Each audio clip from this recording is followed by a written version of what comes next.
Hey guys, welcome back to the laboratory. In this video, we are looking at the reactivity series. By the end of this video, you should be able to describe the reactivity series of metals, write word equations for different reactions with metals, and explain what happens during displacement reactions. So, let's go. Metals can react in a number of different ways. The strength of the reaction is determined by the reactivity of the metal.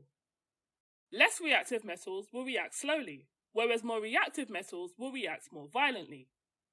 When a metal reacts with water, the products of the reaction are a metal hydroxide and hydrogen gas. The general word equation for this reaction can be written like this. For example, when potassium metal reacts with water, the products of the reaction are potassium hydroxide and hydrogen. Potassium is a very reactive metal, and so its reaction with water is violent. It bursts into a lilac-coloured flame and whizzes rapidly across the surface of the water. However, the reaction between water and a less reactive metal, such as calcium, would yield very different results. Calcium reacts more steadily with water. The metal moves across the surface of the liquid as an effervescence of hydrogen gas is produced.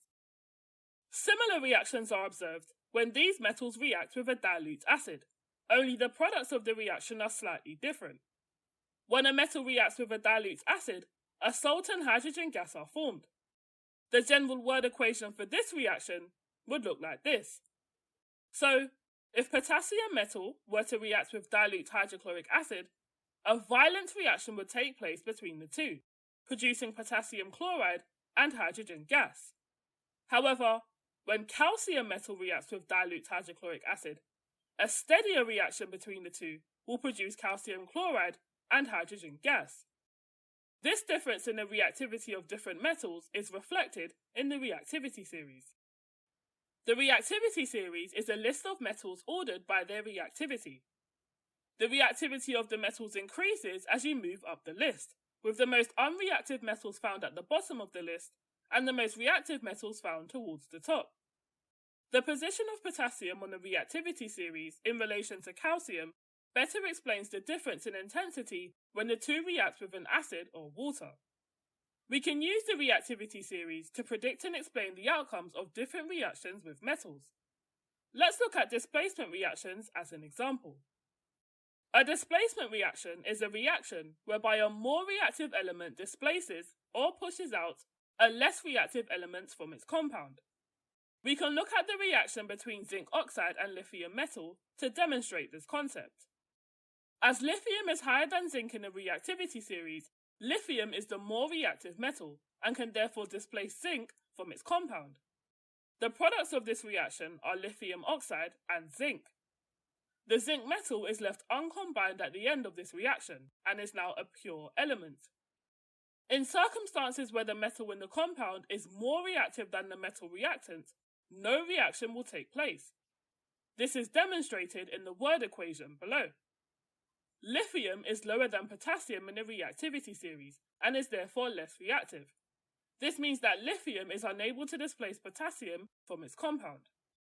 No reaction will take place between these two reactants. Displacement reactions are also a type of redox reaction. A redox reaction is a reaction whereby one substance is reduced and another is oxidized, hence the name.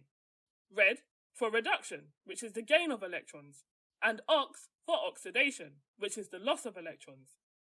Let's explore this concept with the displacement reaction between zinc and copper chloride. As the zinc is more reactive than the copper, it displaces the copper from its compound, forming zinc chloride and copper.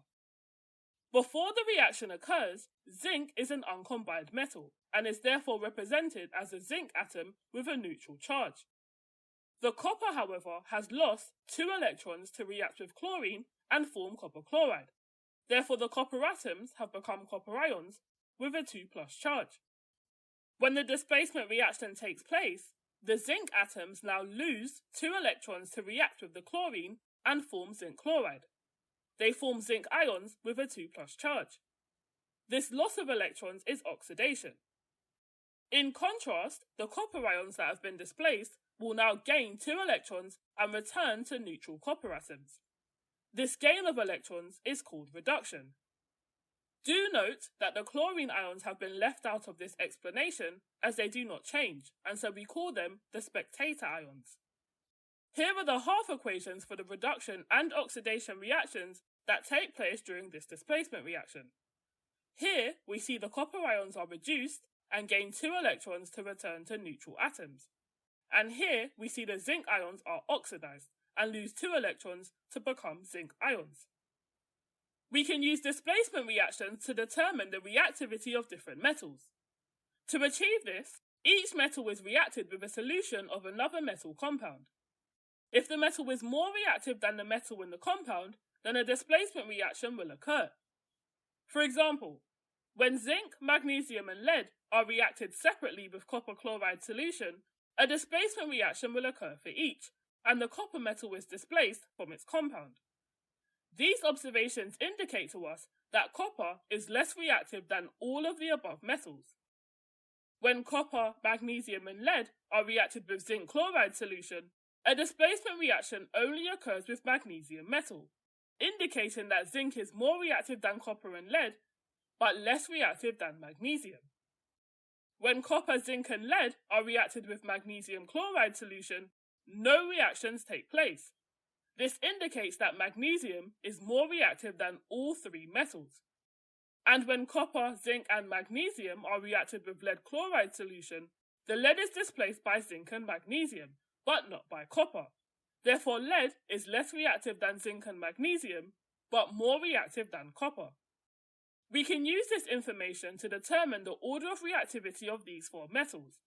The metal that is displaced the most is the least reactive metal, and so on. Copper was displaced by all 3 metals and is therefore the least reactive in this list, followed by lead, zinc, and then magnesium.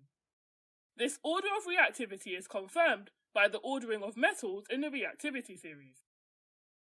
Before we finish up, here's an example of a past paper question that you can attempt to test your understanding of the content covered in this video. Pause the video and take your time to work it through. Press play once you're ready to check your answers. The order of reactivity of copper, magnesium and zinc can be determined by the displacement reactions between these metals and solutions of their salts. You are provided with samples of the 3 metals and solutions of copper sulfate, magnesium sulfate and zinc sulfate. Describe the experiments that can be done to determine the order of reactivity of these metals by displacement reactions. As always, the number of marks awarded for this question is a good indication as to how much is expected of you in your response. As this is a 3-mark question, we know that the examining body are looking for at least 3 strong points. Our first marking point for this question is awarded for stating that separate pieces of each metal must be added to the solutions of each salt. We must then look for observable changes that would indicate that a displacement reaction is indeed occurring, such as a colour change of the metal or the solution. The final marking point is awarded for outlining the most reactive metal would show the greatest number of reactions, or vice versa. So, how did you do on this question? Let me know in the comment section below. Anyway, that's it for this video, guys. Thank you for joining me in the laboratory. Please leave a like on this video if you found it useful, and don't forget to subscribe to the channel so that you don't miss another one. See you soon!